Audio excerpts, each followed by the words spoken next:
네, 반갑습니다. 박목사 채널. 오늘도 생생한 큐티, 생큐.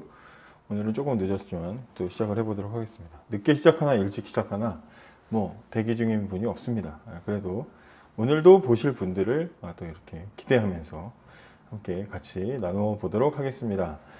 오늘도 역시 같은 장소에서 서서 업무를 보고 있습니다. 지금 계속 그렇게 하고 있는데요. 어쨌든 이제는 서서 하니까 또 그것도 나름대로 또 되게 좋은 것 같아요. 여러분들도 허리를 위해서 서서 한번 이렇게 업무를 해보시는 것도 되게 추천을 드리겠습니다.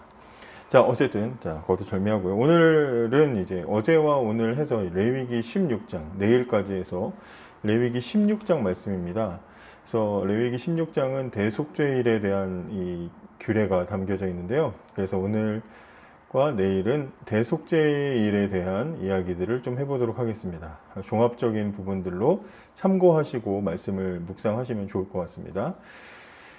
대속죄일이라는 것은 뭐냐면 1년 동안 이스라엘에 더러워진 그 영적인 대청소를 하는 날이라고 보시면 됩니다. 그래서 집에서도 우리가 집을 매일 청소를 하지만 그래도 또 1년에 한 번씩 이렇게 날 잡고 대청소, 이제 봄 되니까 대청소 하잖아요. 우리 교회도 4월달 이제 셋째 주에 50주년 행사에다가 또 여러 가지 행사들이 있기 때문에 그 전에 대청소를 하는데, 집도 이렇게 매일 분명히 청소하지만 또 대청소를 하면 또 쓰레기 많이 나오고 하잖아요. 그래서 그렇게 하는 것처럼 영적인 대청소를 하는 날이라고 그렇게 보시면 되겠습니다.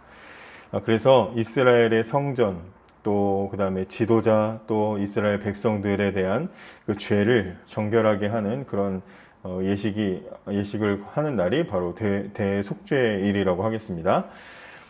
지금까지는 개인의 죄, 개인의 어떤 거룩, 정결, 이 문제를 다루었다면 대속죄일은 차원이 크죠. 국가 차원에서의 어떤 큰 행사가 되는 것입니다. 그래서 대속죄일 1년에 한 번씩 준비하는 그 준비와 진행 절차는 굉장히 중요한 내용, 또 상당히 중요한 내용이라고 할 수가 있겠습니다.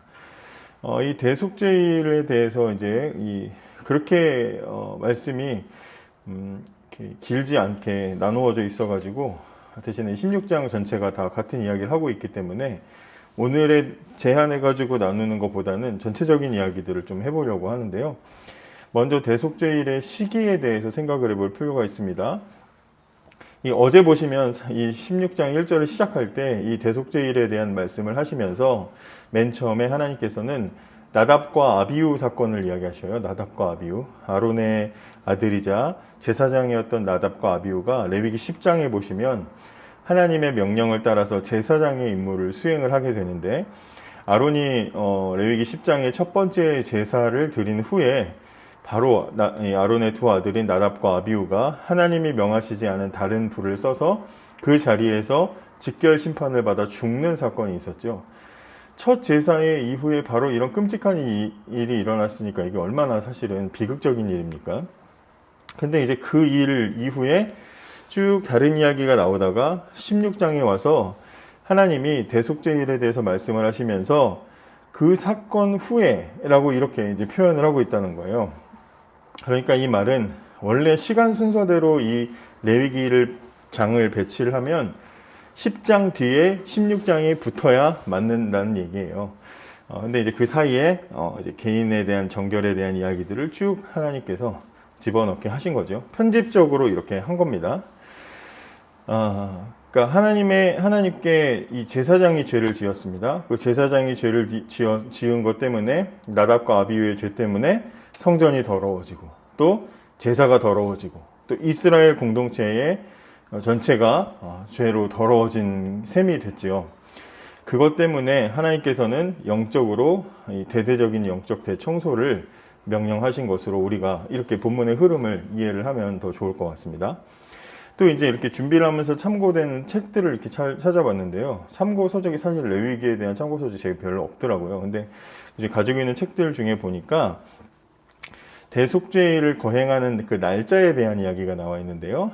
이제 명령하신 날짜가 일곱째 달 10일이라고 이렇게 되어 있는데, 이 날은 역사적으로는 어떤 날이냐? 모세가 하나님께 두 번째로 다시 그 십계명 돌판을 받은 날이 일곱째 달 10일이라고 합니다. 그래서 광야에서 원래 첫 번째로 십계명 돌판을 가지고 내려왔는데 마침 저희 딸이 지난주 주일학교 예배에서 그 말씀을 들었다고 하더라고요. 돌판을 들고 왔는데 던졌다. 그 얘기를 들었다고 하더라고요. 이스라엘 백성들이 하나님의 뜻을 기다리다 못해서 금송아지를 만들었죠. 그래서 금송아지를 막 섬기고 있는 거예요. 그러니까 모세가 하나님의 계명 돌판을 들고 왔다가 이딴 인간들한테 무슨 하나님의 언약이야? 그러고는 하나님과 너희의 언약을 깨졌다 하고 이제 돌판을 집어 던져서 깨트려 버립니다. 하나님과의 언약은 깨졌다 이거죠.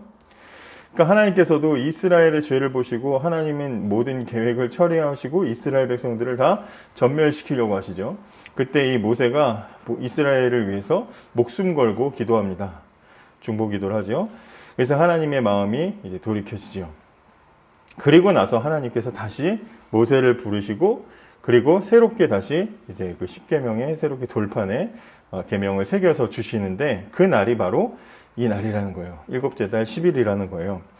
그렇기 때문에 의미를 볼 때 광야에서 금송아지 우상을 섬기던 이스라엘이 하나님께 죄를 용서받고 다시 하나님과의 그 관계를 상징하는 두 번째 돌판을 받아서 언약 관계를 회복한 그날, 그것처럼 대속죄일이라는 것은 이스라엘의 죄로 성소와 지성소가 더러워진 것을 또 이스라엘 백성들의 이 영적으로 더러워진 것을 다 청소하고 다시 하나님과의 관계를 회복하는 날로서 이 두 개의 역사적인 날이 연결이 된다고 볼 수 있는 거죠.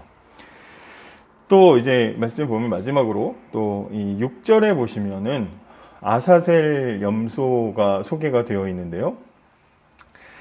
제사장은 이 대속죄일을 준비하면서 두 마리의 염소를 준비합니다. 그래서 두 마리의 염소를 제비를 뽑아서 하나는 여호와를 위해 제비를 뽑고 또 하나는 아사셀을 위한 염소를 뽑습니다. 그래서 여호와를 위해 뽑힌 염소는 제물로 바쳐지게 되고요. 그다음에 아사셀을 위한 염소는 그 머리에 제사장이 안수를 하고 광야에서 풀어주게 되는데 아사셀이라는 말 자체가 멀리 내버리는 염소, 내다버리는 염소, 내버리는 염소 이런 의미를 가지고 있는 말이라고 해요. 그러니까 아사셀 염소는 이 제사장이 머리에 이 안수를 함으로써 이스라엘의 죄를 대신 담당하게 되고 그 죄를 대신 짊어지고 광야로 내어버려지게 됩니다. 그렇게 되면 이제 내버려진 염소는 결국에는 이제 이렇게 광야 절벽에서 떨어져서 죽음을 맞이하게 되는데요. 그러면 이제 그 염소를 광야로 데려갔던 사람이 염소가 절벽에서 떨어져서 죽는 것을 보고 뭐 실제로 가서 밀어서 떨어뜨려 죽였다는 말도 있고요. 죽는 것을 보고 염소가 죽었다, 아사셀 염소가 죽었다는 신호를 이렇게 멀리에다 보내게 되면 그 신호를 받은 사람이 또 전달하고 해서 결국에는 모든 이스라엘 백성들이 아사셀 염소가 죽었다는 것을 이제 알게 됩니다. 그렇게 염소의 죽음이 알려지고 나면 이스라엘 백성들은 우리의 죄가 용서받았다 하는 것에 감사하게 되었다라고 해요. 그럼 이제 이 아사셀 염소가 상징하는 것이 무엇일까? 우리가 잘 알겠죠. 아사셀 염소가 상징하는 것은 우리의 죄를 대신 담당하신 예수님을 상징하는 것으로 우리가 바로 이해를 할 수가 있습니다. 아사셀 염소 한 마리의 죽음으로 1년간 이스라엘에 쌓였던 죄가 용서받은 것처럼 우리의 죄를 대신 짊어지신 어린 양 예수 그리스도께서 우리를 대신해서 죄를 짊어지시고 죽으셨을 때 우리의 모든 죄가 용서받게 되죠. 자, 아사셀 염소가 죽어도 하나님께서는 1년이 지나면 또 다른 아사셀 염소를 받으시죠. 또 다시 1년 뒤에는 대속죄일이 또 다시 열리고 다시 또 아사셀 염소를 바쳐야 됩니다. 그러나 예수님께서 십자가 위에서 우리의 죄를 대신 짊어지시고 돌아가셨을 때 지성소의 휘장이 위에서 아래로 찢어지면서 더 이상 동물 가지고 제사를 지을 필요가 없어지는 장면을 하나님께서 우리에게 보여주시죠. 이 얘기는 예수님께서 우리의 죄를 대신 짊어지고 죽으셨을 때 이제는 하나님과 우리 사이의 단절이 사라지고 다시 또 대속죄일을 거행할 필요가 없어졌으며 하나님과 영원히 화목할 수 있는 새롭고 유일한 살 길이 예수님을 통해서 열렸다는 것을 우리에게 보여주는 것입니다. 그래서 아사셀 염소의 이야기를 묵상하면서 우리는 예수님을 그리게 되고요. 그리고 그 예수님을 통해서 더 이상 우리가 이런 제사, 대속죄일이 필요 없는 이제는 예수를 통해서 하나님께로 나아갈 수 있는 길이 제공되었다는 사실에 기뻐하고 감사할 수 있게 되는 것이죠. 그래서 아사셀 염소가 죽었다 하고 온 이스라엘 백성들이 기뻐하는 것처럼 예수께서 우리를 대신해서 죽으셨다 하는 사실이 우리에게 큰 기쁨이 되고 우리에게 자유가 되고 우리에게 소망이 되고 기쁨이 될 수 있는 것, 이것을 우리가 좀 생각하면서 오늘 하루도 또 하나님께서 주신 귀한 은혜를 함께 나누는 귀한 날 되었으면 좋겠습니다. 감사합니다. 내일은 이제 16장의 나머지 마무리 부분으로 대속죄일의 의미에 대해서 한번 생각해 보도록 하겠습니다. 감사합니다.